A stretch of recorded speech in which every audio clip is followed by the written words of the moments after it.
नमस्कार, जनप्रभा सुपरफास्ट में आपका स्वागत है। मैं हूं हेमेंद्र सिंह। एक नजर डालते हैं आज की सुर्खियों पर।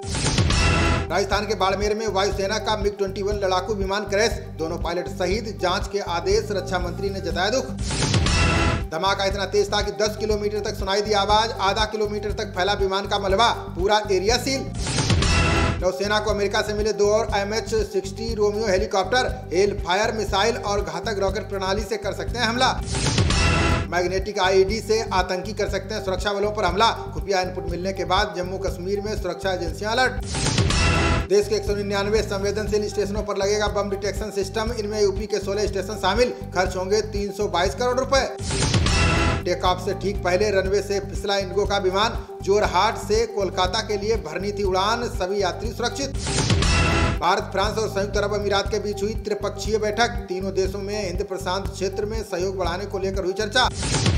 पीएम मोदी आज अन्ना विश्वविद्यालय के दीक्षांत समारोह में होंगे शामिल। Gujarat international finance tech city की भी करेंगे शुरुआत। असम पुलिस ने एक बड़े आतंकी मॉड्यूल का किया भांडाफोड़, 2 जिलों से 12 गिरफ्तार, तमिलनाडु से भी एक को दबोचा। भारत दौरे पर आएंगे मालदीव के राष्ट्रपति इब्राहिम मोहम्मद सोलिह, राष्ट्रपति द्रौपदी मुर्मू और पीएम मोदी से करेंगे मुलाकात। बंगाल में पार्थ चटर्जी की करीबी अर्पिता का मिला एक और प्लेट, ईडी को अभी तक नहीं मिली चाबी, ताला तोड़कर ली जाएगी तलाशी। एमसीडी चुनाव पर सुप्रीम कोर्ट में आपने दायर किया याचिका, मामले में 5 अगस्त को सुनवाई करेगी शीर्ष अदालत। देश में हर जरूरतमंदों के बीच पहुंचेगी Republican party of India, Athawale बोले 2 अगस्त को तालकटोरा स्टेडियम में मनेगा अमृत महोत्सव। 14 राज्यों को मेडिकल कॉलेज का काम जल्द पूरा करने के निर्देश, केंद्रीय स्वास्थ्य सचिव बोले जल्द शुरू होंगे शैक्षणिक सत्र। यूक्रेन के दूसरे बड़े बिजली संयंत्र पर रूसी सेना का कब्जा, लंबे अरसे बाद कीव पर दागी मिसाइल, सैनिकों का बढ़ाया जमावड़ा।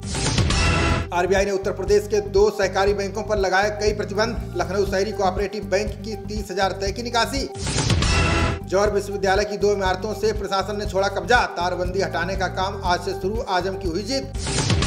सिंगापुर दौरे पर नहीं जा सकेंगे सीएम अरविंद केजरीवाल, दिल्ली सरकार ने केंद्र सरकार पर फोड़ा ठीकरा। दिल्ली की रोहिणी अदालत ने जहांगीरपुरी हिंसा पर लिया संज्ञान, का साजिश के तहत करवाया गया था जहांगीरपुरी में बवाल। मध्य प्रदेश के हरदा में भारी बारिश से बंद हुआ इकलौता रास्ता, जान जोखिम में डालकर स्कूल जाने को मजबूर हुई छात्राएं। राज्यसभा से निलंबित सांसदों का 50 घंटे का प्रदर्शन जारी, महंगाई, बेरोजगारी और निलंबन का कर रहे विरोध।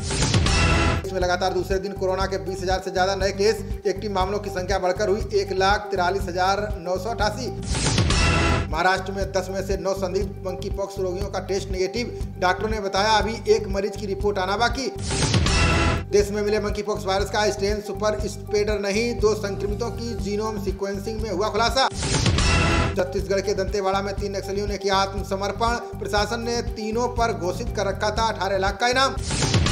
मध्य प्रदेश में जिला पंचायत अध्यक्ष का चुनाव आज, दिग्विजय ने सीएम शिवराज पर लगाया जोड़ तोड़ का आरोप। आज से शुरू हुआ झारखंड विधानसभा का मानसून सत्र, भाजपा ने भ्रष्टाचार के मुद्दे पर सोरेन सरकार को घेरने की बनाई रणनीति। 1178 क्लर्क को हटाने के आदेश पर हाईकोर्ट की रोक, हरियाणा सरकार और कर्मचारी चयन आयोग से मांगा जवाब। शंकराचार्य मंदिर के बाद आज सारिका भवानी मंदिर जाएगी छड़ी मुबारक, 31 जुलाई को अमरेश्वर मंदिर में छड़ी स्थापना के लिए होगा अनुष्ठान। उत्तराखंड की राजधानी देहरादून में मेट्रो नियो को लाने की तैयारियां तेज, हर 1 किलोमीटर पर बनाया जाएगा मेट्रो नियो का स्टेशन।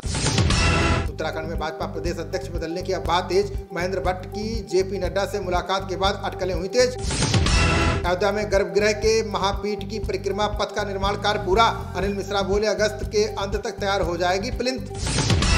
अमेरिका चीन तनाव के बीच बाइडेन और शी ने की 2 घंटे तक बातचीत, दोनों नेताओं ने आर्थिक और जटिल रिश्तों के भविष्य पर की चर्चा। बिहार में बाल विवाह के लिए जिम्मेदार होंगे संबंधित क्षेत्र के मुखिया, बाल विवाह निषेध अधिनियम का कड़ाई से पालन करने के निर्देश। भारत चीन के बीच सैन्य वार्ता में 4 बिंदुओं पर बनी सहमति, मतभेद का प्रबंधन और सीमा पर स्थिरता को बनाए रखना शामिल। अखिलेश यादव ने विपक्षी नेताओं पर ईडी के छापे को लेकर कसा तंज का, बुंदेलखंड एक्सप्रेसवे परियोजना की क्यों नहीं हो रही है ईडी से जांच। पीयूष गोयल ने भारत उज्बेकिस्तान IGC को क्या संबोधित, बोले अंतरिक्ष, कृषि, दवा क्षेत्र में सहयोग बढ़ाएंगे दोनों देश। हिमाचल प्रदेश ने फल उत्पादक किसानों को दी बड़ी राहत, सीएम जयराम बोले पैकेजिंग सामग्री पर मिलेगी 6% सब्सिडी। गेहूं भंडारण के लिए 4 राज्यों में 33 स्थानों पर बनेंगे साइलो, खाद्य मंत्रालय और कृषि मंत्रालय ने की जमीन की पहचान। 2024 में अपना टीवी चैनल शुरू करेगी आंध्र प्रदेश सरकार, आम आदमी को स्थानीय भाषा में मिलेंगी सभी जानकारियां। बिहार भाजपा अध्यक्ष ने सोनिया गांधी के विदेशी मूल का उठाया मुद्दा। बोले विदेशी महिला से पैदा हुए बच्चे को नहीं मिलना चाहिए सिंहासन। चौथे दिन भी जारी रहेगी 5G स्पेक्ट्रम की नीलामी। अब तक 1,49,623 करोड़ रुपए की प्राप्त हो चुकी हैं बोलियां। विश्वविद्यालय अनुदान आयोग ने शुरू किया शिक्षा के लिए नया पोर्टल। 23,000 से अधिक उच्च शिक्षा पाठ्यक्रम निःशुल्क होंगे उपलब्ध। वाशिंगटन के संग्रहालय में मिली तमिलनाडु से चोरी हुई विशेष मूर्ति। 1929 में मंदिर से गायब हुई थी सेमबिया महादेवी की कांस्य प्रतिमा। कानपुर प्रशासन ने हिंसा के मास्टरमाइंड हयात पर लगाए रास्ता। बिल्डर हाजी बासी खान और मुख्तार पर भी लगा गैंगस्टर अधिनियम। सोनिया गांधी के समर्थन में आए गैर कांग्रेसी विपक्षी नेता सुप्रिया सुले बोली 75 वर्षीय नेता को भाजपा के सांसदों ने घेरा। दिल्ली के उपराज्यपाल ने केजरीवाल सरकार को दिया एक और झटका। निजी डिप्लोमा संस्थानों में शुल्क बढ़ाने का प्रस्ताव खारिज। इंग्लैंड के बर्मिंघम में राष्ट्रमंडल खेलों का हुआ रंगारंग आगाज। भारत की तरफ से सिंधु और मनप्रीत ने लहराया तिरंगा। राष्ट्रमंडल खेलों में आज ऑस्ट्रेलिया से टीम इंडिया का मुकाबला। इस प्रतियोगिता में ये पहला अवसर जब महिलाएं खेलेंगी क्रिकेट। WTC के फाइनल में पहुंचने की पाक की संभावना को झटका। श्रीलंका से करारी हार के बाद भारत से भी नीचे लुढ़का। खबरों का सिलसिला जारी रहेगा। देखते रहिए जनप्रवाद। नमस्कार।